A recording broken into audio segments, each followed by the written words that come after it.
save the world. They just agree on how.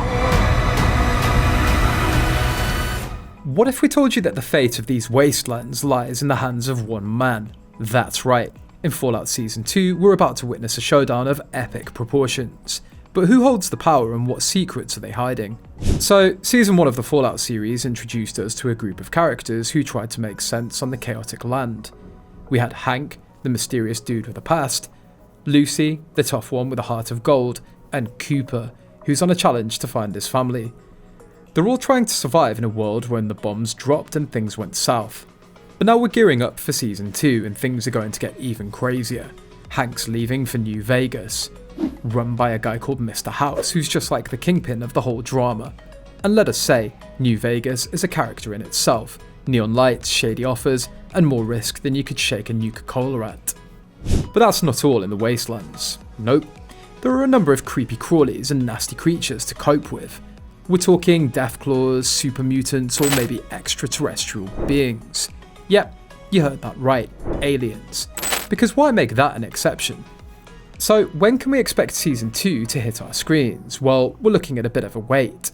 Production isn't going to begin till 2026, which means that we're going to have to wait for quite a while. Well, Jonathan Nolan, the mastermind of the show, has been given his eyes on none other than Aaron Paul for a role in Season 2.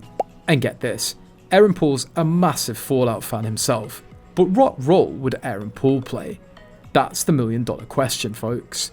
Will he be a curious wilderness wanderer, a cunning vault dweller? The possibilities are endless.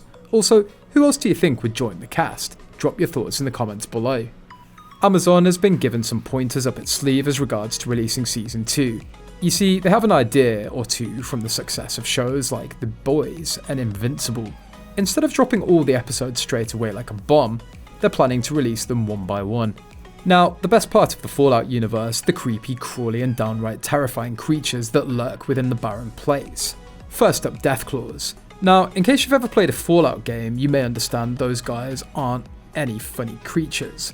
Well, imagine a cross among a T-Rex and a Velociraptor, and you're halfway there. These things are huge, they're rapid, and they'll tear you limb from limb, in case you're not careful. And they're not exactly pleasant. In fact, they're much more likely to look at you as a tasty snack than anything else. Next on the list, we've got super mutants. Now, these are somewhat the result of some severely messed up experiments gone wrong. They were ordinary humans, however due to some not so scientific coining, they've been converted into hulked up, inexperienced skinned behemoths. They're definitely not the friendliest bunch. In fact, they may be more likely to destroy your face with a sledgehammer than have a civilized conversation. But it's not all doom in the Wastelands. Nope, there are hundreds of different creatures available, truly prepared to make your acquaintance. Take the rad scorpion for example. Let's say a scorpion the dimensions of an automobile with a stinger that could puncture electricity armor. Yep, not exactly something you want to run into on a midnight stroll through the desolate tract. And let's not forget about the Mirelurks, large mutated crabs with a flavour for human flesh. Ugh. It's not only the big scary creatures that you have to worry about either in the desolate tract.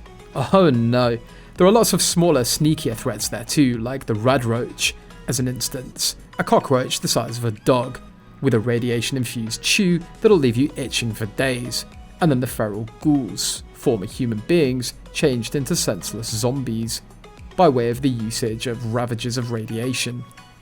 They may not be the first rate bunch, but they certainly are relentless, and trust us, you shouldn't get caught in a horde of them. But there aren't just these horrors in the wasteland, there are also creatures that deliver us hope, like the trusty Brahmin for example. These two-headed cows won't be the most glamorous creatures in the land, but they certainly are useful. They offer milk meat or even serve as pack animals for weary tourists. And then the lovely Yao Guai, big mutated bear with a mean streak a mile wide. Sure, they may tear you aside in case you get too near, but hey, at least they're cute, right?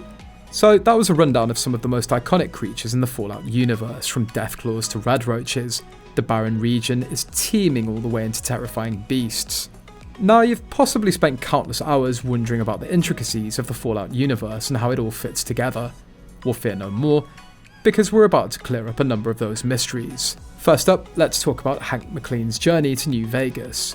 Now, at the end of Season 1, we noticed him travelling out of the city and heading without delay for the neon-lit paradise that is New Vegas. But what awaits him there? Well, if the teaser's a few factor, to head by means of it, looks like he's in for a wild journey. From what we recognise about New Vegas, it's a town of sin, secrets and survival, dominated over with the aid of the enigmatic Mr. House. But what role will Hank play in all of this? We were given to find out. Now, about Mr. House himself. In the Fallout video games, Mr. House is a top character, in the New Vegas scene, pulling the strings from behind the scenes and commonly being a thorn in everyone's side. But how is he in shape for the TV collection? Well, based on what we've got visible to date, it seems like he's set to be a relevant parent in Season 2, with Hank crossing paths with him in a few unspecified time within the future. But what does Mr. House want and how does he plan to reap it? That's the million-dollar question. Oh no, we were also given the Enclave to deal with. Now, in case you're no longer familiar with the Enclave, they're basically the awful men of the Fallout universe, with their excessive tech system and sinister schemes. But what exactly are they up to in Season 2? Well, this is where things get thrilling. From what we've seen in the teaser, it looks like they're up to their old tricks, pulling strings behind the scenes, and generally causing trouble for our heroes. One of the main questions behind the Fallout series is the way that it fits into the canon of the games. Well, in steps Todd Howard himself, the show is sure to complement upon the existing lore, instead of rewrite it. So at the same time as there may be some differences among the TV collection and the video games, they're all part of the same overarching story. But what about the plot? Well, one of the main factors is the future of Shady Sands. In the Fallout games, Shady Sands is a major player in the region, serving as the capital of the new California Republic. In the Season 1 finale, we saw Hank drop a bomb on Shady Sands, causing some enthusiasts to believe that the NCR had been wiped out.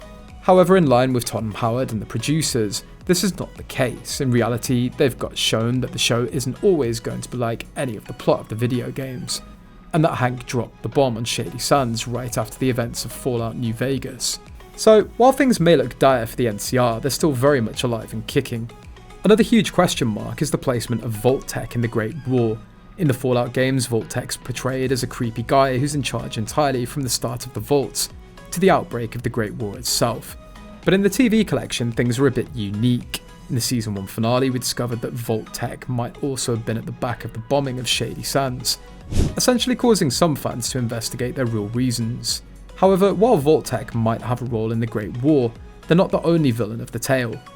Then who else? We'll have to wait and watch. In conclusion, Fallout Season 2 ensures to be an electrifying continuation of the apocalyptic saga, with new adventures, risks and mysteries looking ahead to our protagonists. From the neon-lit streets of New Vegas to the depths of the barren region, the journey ahead is sure to be an epic one. But our exploration doesn't end here. As we eagerly await the release of Season 2, be sure to stay tuned to our channel for all the latest updates, theories and analysis. And if you haven't already, hit the subscribe button and ring the notification bell so you never miss a video.